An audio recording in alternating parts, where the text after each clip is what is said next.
This is the Wikstrand. Today we're going to talk about my favorite active director alongside Denis Villeneuve, Christopher Nolan. Almost every movie he has done, I love. Almost every movie he has done is better than what basically everybody else is doing in the same field. But if you're going to talk about the least good movies that he has done, Dunkirk and Insomnia comes up as my least favorite of his movies. Do I think that Insomnia is a bad movie? No, I do not. I think this is a very, very, very good movie with some, chinks in its armor, much like the, depravity of Sleep, removes the armor of our super cop played by Al Pacino in this movie. Let's just say, shall we, that this movie, if it would have been directed by a Danny Cannon type of a director and you would have, had this movie taking place somewhere else, like, New Mexico, that I pretend to be California or something like that, it would have been a very, very mundane movie. It would have been like a Criminal Minds episode or, in this case, CSI Alaska, if it would have existed. But in this case, it turns into something else. It turns into a very, very suspenseful movie with an incredible weight to it. Let's take a look at what is good and what is extra good about it and what is less good about it. Of course, this is Insomnia.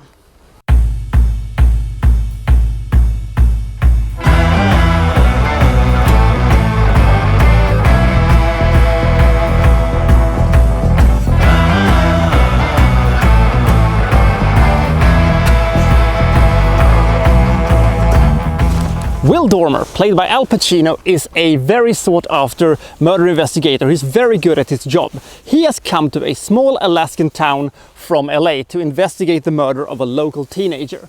It's bad timing for Will because he's being investigated by the internal affairs, but it will probably just blow over, in a while. So they actually find the killer fairly soon, and they're chasing him through the mist, and in the confusion they have extensions with him and they're firing at him, and Will accidentally kills his own partner. Now he has a problem.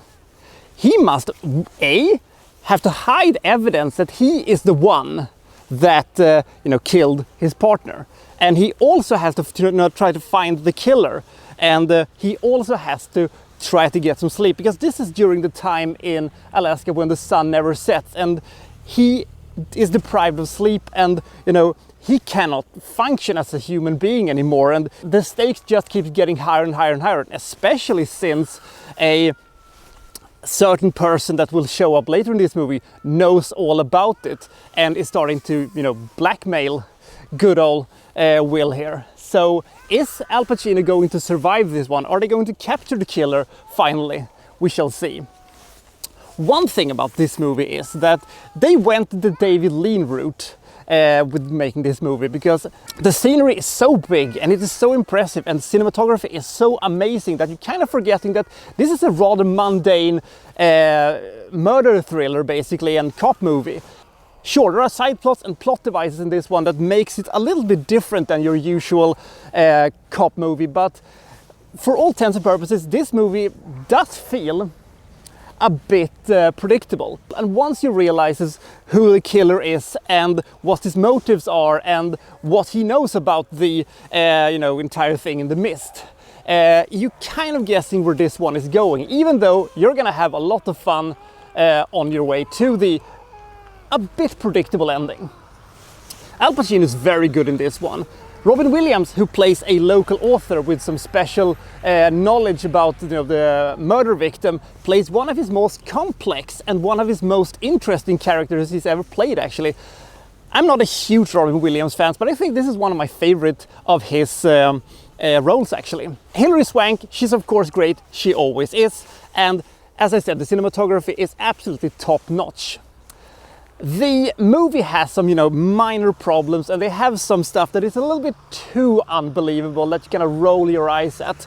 But this is a very unique movie in the sense that it is a remake of a Norwegian movie starring Stellan Skarsgård. And It is a rare case of when it is actually better than the original. The only thing that I think is better in the original Insomnia is actually the ending, because this one took rather the easy way out.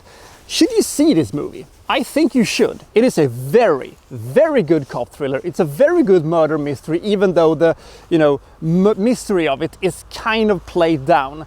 If you are a bit allergic to Al Pacino's woo-ha kind of a thing he does, this is a more subdued version of Al Pacino, and I think this one, it's a little bit of a shame that Christopher Nolan did this as basically his second movie. It feels like this movie could have been made by basically anybody and they would have made a good movie about it. If Nolan would have been allowed to make another original script type of a movie rather than a remake of a European thriller, I think we could have looked at whatever he did 2002 as one of the best movies of 2002, and I think we could have looked at Insomnia as a rather good but ultimately rather flawed thriller.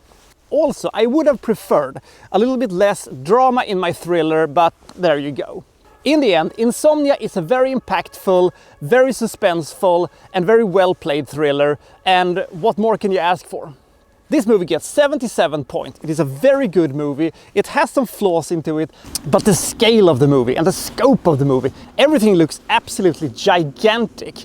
This is a movie that you may not want to watch, more than twice, but it is still, for what it is, a very good thriller and a very good murder story. So which one is your least favorite Christopher Nolan movie? Mine is Dunkirk. I'll see you next time from, well, so-and-so reviewing, well, such and such. Thank you for watching. Thank you very much.